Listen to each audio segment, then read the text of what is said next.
আজ আমি তোমাদের সাথে শেয়ার করব ইলিশ মাছের একটা সাধারণ ঘরোয়া পদ্ধতিতে তৈরি করা রেসিপি।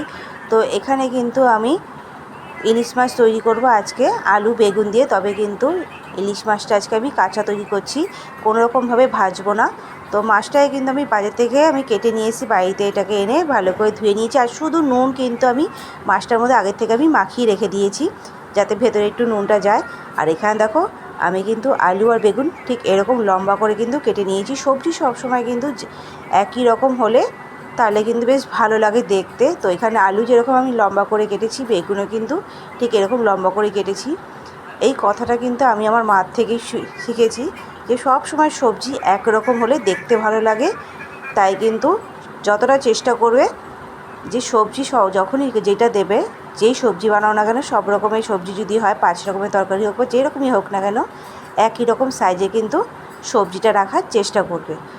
তো এখানে আমি কিন্তু আলু আর বেগুন ওই জন্য একই রকম লম্বা করে কিন্তু কেটেছি। আর এখানে নুন আর হলুদ দিয়ে কিন্তু আমি আলু আর বেগুনটাকে ভেজে নেব। তবে হ্যাঁ, বেগুনটা যখন হালকা একটু ভাজা হয়ে আসবে, আমি কিন্তু এখান থেকে বেগুনটাকে তুলে নেব। খুব একটা বেশি কিন্তু এখানে আমি বেগুনটা ভাজা করব না, তাহলে কিন্তু বেগুনটা গলে যাবে। তাই আমি এখানে বেগুনটাকে কিন্তু যখন হালকা ভাজা হয়ে আসবে, আমি এখানে তুলে নেব। শুধু এখানে আলুটা থাকবে। আলু দিয়ে পুরো মশলাটাকে কিন্তু আমি এখানে কষিয়ে নেব।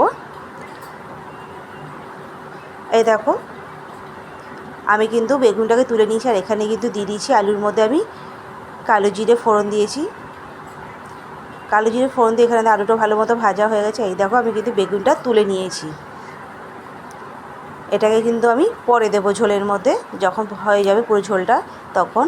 আর এখানে কিন্তু এবার যতটা পরিমাণে আমি ঝোলটা রাখবো এই মাছের, তো ঠিক ততটা পরিমাণে আমি কিন্তু এখানে দিয়েছি নুন আর হলুদ। আর এখানে কিন্তু দিয়েছি আমি সাদা জিরে, আর দিয়েছি এখানে লঙ্কার গুঁড়ো। সাদা জিরে দিয়েছি এখানে বড় চামচে 1 চামচ, আর লঙ্কার গুঁড়ো দিয়েছি এখানে আমি 1 চামচের থেকে একটু বেশি দিয়ে ভালো করে কিন্তু আমি মশলাটাকে একটু কষিয়ে নেব। গ্যাসের আঁচটা কিন্তু কমিয়ে নিয়েছি, তাহলে যাতে পুড়ে না যায় মশলাটা। আমি কিন্তু যখনই মশলাটা কষাই তখনই কিন্তু আমি গ্যাসের আঁচটা সবসময় কমিয়ে নিই, যাতে মশলা যাতে কোনো রকমভাবে পুড়ে না যায় আর ভালোভাবে যাতে ভাজা হয়। তাই আমি এখানে কিন্তু সবসময় আমি গ্যাসের আঁচটা একটু কমিয়ে নিই।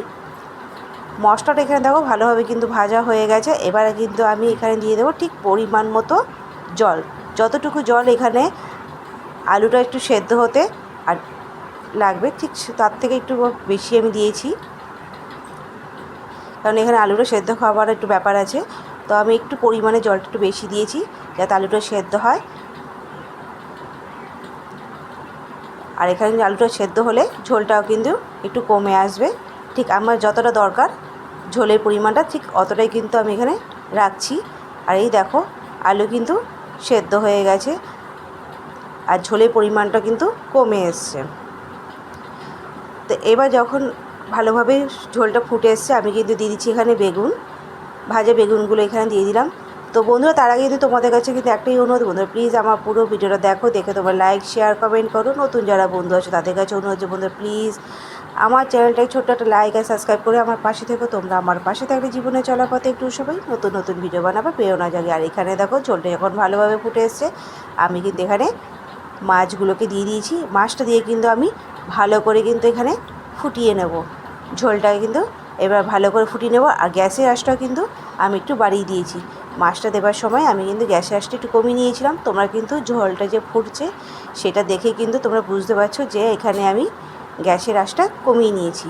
তো গ্যাসের আঁচটা কমিয়ে কিন্তু আমি মাছটাকে দিয়েছি। এবার কিন্তু মাছটা যখন দেওয়া হয়ে গেছে, আমি এবার গ্যাসের আঁচটা বাড়িয়ে দেবো। বাড়িয়ে দিয়ে কিন্তু খুব ভালো করে কিন্তু ফুটিয়ে নিয়েছি। আর এই দেখো ঠিক যতটা পরিমাণে আমার দরকার ঝোলের পরিমাণ ঠিক ততটাই হয়েছে। তো আজকের আমার এই কাঁচা বেগুন ইলিশ কীরকম লাগলো তোমরা কিন্তু অবশ্যই আমাকে কমেন্টে জানাবে। তোমাদের কমেন্ট অপেক্ষা আমি রইলাম। আর এরকমভাবে কিন্তু কাঁচা ইলিশ মাছ খেতে কিন্তু সত্যিই খুব ভালো লাগে।